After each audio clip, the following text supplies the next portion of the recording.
இன்றைய தலைமை கழகத்துல எங்களுடைய தலைவர் வந்து 8 மாவட்டங்கள், அதாவது மீதி இருந்த மாவட்டங்கள் எல்லாருக்கும் மாவட்ட செயலர் அறிவிப்பு வந்து முடிஞ்சிருச்சு. ஏன்னா இந்த மாவட்டங்கள்ல ஏற்கனவே வந்து பொறுப்பாளர்கள் போட்டு கிளை வரைக்கும் பூத் வரைக்கும் எல்லாமே போட்டு வேலைகள் நடந்துட்டு இருந்தது. ஆனால் இன்று வந்து அந்த பொறுப்பாளர்களை மாற்றிவிட்டு, ஏற்கனவே பொறுப்பாளர்களாக இருந்தாங்க, மாவட்ட செயலர் அறிவிக்காமல் இருந்தது. அவங்க பொறுப்பாளரை மாற்றிவிட்டு இன்னைக்கு வந்து மாவட்ட செயலாளர் மீதி இருந்த மாவட்டத்திற்கெல்லாம் அறிவிக்கப்பட்டு இருக்கிறது. ஸோ இதன் மூலமாக அடுத்த கட்டமாக எல்லா தேர்தல் பணிகள் இந்த மாவட்டங்களில் ஏற்கனவே எல்லா நிர்வாகிகளும் போடப்பட்டு எல்லாமே பொறுப்புகள் போடப்பட்டு கீழே பூத் கமிட்டி எல்லாம் போடப்பட்டு இன்னைக்கு அறிவிப்பு வெளியிட்டு எங்களுடைய தலைவர் அனைவருக்கும் அந்த அறிவிப்பு ஆணையை அனைத்து நிர்வாகிகளுக்கும் மாவட்ட நிர்வாகிகள் யார் யாருக்கெல்லாம் அறிவிப்பு கொடுக்கப்பட்டுள்ளதோ அவங்களுக்கு வந்து அறிவிப்பு ஆணைகளை எங்களுடைய தலைவர் வெளியிட்டார். இப்ப தற்போது அது நடந்து முடிந்தது. வேற ஏதாவது இல்ல, அது கட்சிகள்ல எல்லா கட்சிகள்லயும் நிர்வாகிகள் இப்ப நம்மளுடைய விஎம்ஐ மக்கள் மன்றமாக இயக்கமாக இருக்கும் பொழுது 10 லட்சத்துக்கும் மேற்பட்ட நிர்வாகிகள் இருந்திருக்காங்க. இப்ப நீங்க அதை கட்சிக்குள்ள நீங்க கொண்டு வர்றப்ப ஒவ்வொரு மாவட்டத்திலையும் ஒரு மாவட்டத்துல 10 நிர்வாகிகள் 12 நிர்வாகிகள் போட வேண்டியிருக்கும். இதுக்கு முன்னாடி வந்து மக்கள் இயக்கமாக இருக்கும் பொழுது 500ல இருந்து 1000 நிர்வாகிகள் வரைக்கும் இருந்திருக்காங்க. ஸோ அதை அலைன் பண்றப்ப ஒவ்வொரு இடத்துலயும் ஒரு சில மன வருத்தங்கள் கண்டிப்பாக இருக்கும். ஆனால் கட்சியாக வரும் பொழுது அதை எப்படி அலைன் பண்ணணும்னு எங்களுடைய தலைவர் வழிகாட்டுதல் பேர்ல போலீஸ் பொதுச் செயலர் வந்து அங்கங்க எப்படி பண்ணணும். அதுல யார் யார் ஒரு சில பேருக்கு கண்டிப்பாக கட்சிகள் எல்லா கட்சியிலும் இப்போ இது ஒன்றும் புது விஷயம் கிடையாது. எல்லா கட்சிகள்ல அங்கங்க ஒரு மன வருத்தங்கள் கண்டிப்பாக இருக்கும். ஆனால் உழைத்தவர்கள் யாரையும் எங்களுடைய தலைவர் கைவிட மாட்டார். அவங்களுக்கு தேவையான பொறுப்புகள் அங்கங்க எப்படி வழங்கணும் அதை எங்களுடைய தலைவர் அங்கங்க பார்த்து வழங்குவார். ஸோ இதை நீங்க காலையிலேருந்து இப்போ கலைஞர் டிவி உட்பட இதை வந்து நீங்கள் காலையில் இது வரைக்கும் வராத கலைஞர் டிவியே இன்னைக்கு காலையிலேருந்து வந்து 2-3 யூனிட் போட்டு முதல்வருக்கும் துணை முதல்வருக்கும் ஒரு கொடுக்காத ஒரு முக்கியத்துவத்தை இன்று காலையிலிருந்து பனையூரில் காத்து கொண்டிருந்த கலைஞர் டிவிக்கு என்னுடைய முதற்கண் நன்றியை தெரிவிச்சுக்கிறேன். இது வந்து சாதாரண நிகழ்வு. போன வாரம் பார்த்தீங்கன்னா அறிவாலயத்துல ஒரு எம்எல்ஏவே ஐடி கார்டு கிழிச்சு தூக்கி போட்டு போனார். அதுக்கு மேலேயா ஒரு எம்எல்ஏ வந்து முதல்வரை சந்திக்க முடியலன்னு ஐடி கார்டே கிழிச்சு தூக்கி போட்டு போனார் அறிவாலயத்துல.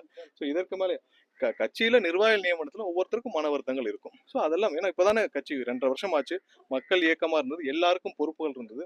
ஸோ எல்லாம் ஒரே ஏஜ் குரூப்ல இருக்காங்க. ஸோ அவங்களுக்கான ஒரு கட்சியில பொறுப்புகள் வழங்கும் பொழுது சின்ன சின்ன அலைன்மெண்ட் இஷ்யூ இருக்கதான் செய்யும். அது சரி செய்யப்படும். திமுகவும் ஒண்ணா சார், ஏன்னா அங்க கார்டு தூக்கி போட்டு போகும்போது முதல்வர் சந்திக்கல, இல்ல காரம் மறிச்சும் தலைவர் விஜய் கண்டுக்க கூட இல்ல. திமுகவை விட பெரிய இயக்கம் எங்களுடைய தமிழக வெற்றி கழகம். திமுகவில் இருந்ததை விட அதிகமான நிர்வாகிகள் இருக்காங்க. திமுகவில் இருக்கிறதை விட அதிகமான ஜனநாயகம் எங்களுடைய கட்சியில இருக்கு. ஒவ்வொரு இடத்திலும் திமுகவில் இருக்கிறவர் வந்து குறுநில மன்னர்கள். இப்ப திருச்சின்னா திரு கே நேருகள் அவர்கள் குறுநில மன்னர். அங்க இருக்கிற எம்எல்ஏக்கள் மாவட்ட செயலர் திரு சமுத்திரபாண்டியன் அவர்களே போட்டிருப்பாரு. இல்ல ஒரு சில மாவட்ட எம்எல்ஏக்களே போட்டிருப்பாங்க, நான் இறந்து விட்டேன்னு நினைக்கிறேன்னு சொல்லி பதிவே பண்ணியிருக்காரு திருச்சியில எம்எல்ஏக்களே. ஸோ அந்த மாதிரி இல்லை, இது முற்றிலும் ஜனநாயகம் உள்ள கட்சி. யார் யாருக்கு என்னென்ன பதவிகள் கொடுக்க வேண்டும் எங்களுடைய தலைவர் அங்கங்க அந்த அலைன்மெண்ட்ல கண்டிப்பா கொடுப்பார். திமுகவை விட பெரிய கட்சி எங்களுடைய கட்சி. திமுகவை விட அதிகமான நிர்வாகிகள் உள்ள கட்சி, நியமிக்கப்பட்டுள்ள நிர்வாகிகள் உள்ள கட்சி. திமுகவை விட அதிகமான ஜனநாயகம் உள்ள கட்சி. ஜனநாயக கட்சியில வேற ஏதாவது அவங்க காத்திருக்காங்க, அதுக்கே விஜய் அவர்கள் பேச்சுவார்த்தை கூட அதை கண்டிப்பா வேற ஏதாவது இது தவிர்த்து வேற ஏதாவது இல்ல சார். அதுதானே நீங்க பரபரப்பா இல்ல, ஏன்னா பெண் நிர்வாகி களத்துல இருந்திருக்காங்க, உங்களுடைய விழாக்கள்ல கலந்துருக்காங்க. அவங்க தரப்புல இருக்கிற குற்றச்சாட்டு இல்ல, இப்ப அவங்க நான் பொதுவா எல்லாமே சொல்லியாச்சு. கண்டிப்பா அவர்களை நாங்களும் சந்திச்சு நான் எல்லாருக்கும் பேசியிருக்கோம். இன்னும் எங்களுடைய மேல தலைவர்கள் கூப்பிட்டு பேசுவாங்க. என்ன கட்சியில எல்லாமே வந்து இப்ப நீங்களே உங்களுடைய நிர்வாகத்தில் இருக்கீங்க, ஒவ்வொருத்தருக்கும் உடனே எல்லாமே அங்கே கொடுத்து முடிச்சிட முடியாது. அங்கங்க எப்படி செய்யணுமோ அதை பேசி தீர்த்து அதற்கான வழிமுறைகள் செய்ய வேண்டும். வேற ஏதாவது பொலிட்டிக்கலா இல்ல இல்ல அதற்கு தான் ஒரே நிமிஷம், அதற்கு தான் திரும்ப வந்து பேசி அதை சுமூகமாக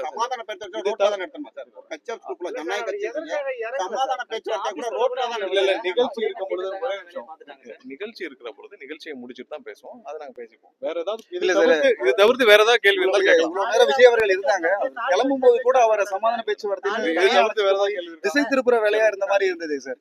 ஒரு வரவர கேள்வி, சீமானும் விஜயும் வந்து பாஜக எடுத்த பிள்ளைகள் அப்படின்னு திருமாவளவன் குற்றச்சாட்டு வச்சிருக்காரு. அண்ணன் திருமாவை இது வந்து நாங்க ரொம்ப அதிக நம்பிக்கை, மரியாதை உள்ளவர்கள். நான் நிறைய தடவை அவர் வந்து சின்ன வயசுல இருந்து பார்த்திருக்கோம். அண்ணன் திருமா வந்து ஒரு பெரிய போராளியாக தன்னுடைய கட்சியை ஆரம்பித்தால், இயக்கத்தை ஆரம்பிச்சார். அவர் வந்து நேத்து பேசுனதை நானும் பார்த்தேன். அவர் வந்து திமுகவை அழிக்க பார்க்கிறார்கள்னு சொல்றாரு. இவர் திமுகவை அழிப்பதற்காக மக்கள் நல கூட்டணின்னு ஒரு கூட்டணியே வச்சு திமுகவை அழிக்க மிகப்பெரிய ஒரு கூட்டணியை உருவாக்கியவர் அண்ணன் திருமா அவர்கள் தான். இன்னைக்கு அவர் வந்துன்னா அந்த போராட்டத்தில் அவர் தோல்வியுற்று அதற்கு மேல போராட வலிமை இல்லாமல் ஒரு காம்ப்ரமைஸ்டு பாலிடிக்ஸ்க்கு போயிட்டார் அண்ணன் திருமா அவர்கள். அது போனதுல இருந்து தான் பாத்தீங்கன்னா அவருடைய முக்கியத்துவமும் போச்சு. அவர் எதற்காக இந்த அரசியலுக்கு வந்தார்ன்றதும் போச்சு. இவ்வளவு தூரம் காம்ப்ரமைஸ் பண்ண வேண்டிய அவசியம் அண்ணன் திருமா அவர்களுக்கு இல்லை. அவர் வந்து எப்படின்னா தன்னை சார்ந்த ஒரு சமுதாய மக்களுக்கு இதுவரை அவர் என்ன செஞ்சிருக்காருன்னு கேட்டா அவரால் எதுவும் குரல் கொடுக்க முடியும். நேற்று வந்து இங்க இருக்க செவிலியர்கள் வந்து ஒரு 18,000 பேருக்கு மேல ரோட்ல நின்று போராடிக்கிட்டு இருக்காங்க.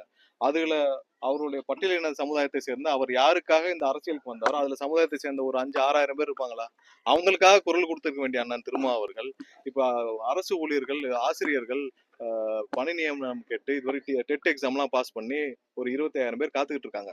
அதுல ஒரு 7-8,000 பேர் இருக்க மாட்டாங்களா பட்டியலினத்தை சேர்ந்தவர்கள்? அவர்களுக்காக குரல் கொடுக்க வேண்டிய அண்ணன் திருமா அவர்கள் இதுவரைக்கும் இந்த அரசாங்கத்தால் பாதிக்கப்பட்ட எந்த சமுதாய பட்டியலின சமுதாய மக்களுக்காகவும் குரல் கொடுக்காத அண்ணன் திருமா அவர்கள் இன்று எங்களுடைய தலைவர் திமுகவை பற்றி பேசினால் திமுக தீய சக்தி என்று சொன்னால் அதற்காக திமுகவிற்காக வந்து குரல் கொடுப்பது மிகவே வருத்தமான செய்தி. அவர் என்று திமுகவில் சேர்ந்து திமுக மாவட்ட செயலாளர் செய்ய வேண்டிய வேலையை செய்து கொண்டிருக்கிறாரோ அன்றே அவர் வந்து ஒரு காம்ப்ரமைஸ்டு பாலிடிக்ஸ்க்காக அவர் இருக்கிறதை வைத்து வாழ்ந்து கொள்ளலாம் என்ற ஒரு முடிவுக்கு வந்து திமுகவின் மாவட்ட செயலாளர் போர் ஆகிவிட்டார். அது உள்ளபடியே ஒரு வருத்தமான நிகழ்வாக இருக்கிறது. அவர் இனிமேல் அவர் வந்து அவருடைய இயக்கத்தை, ஏன்னா அவருடைய உங்களுக்கு எல்லாம் தெரியும், அவங்க கட்சி நிர்வாகிகள் எல்லாரையும் திமுகவினர் வந்து ஒரு ஒரு பொருட்டா கூட உட்கார வச்சு கூட பேச மாட்டேங்கிறாங்கன்னா அவங்க கட்சி நிர்வாகிகள் பல பேர் சொல்லியிருக்காங்க.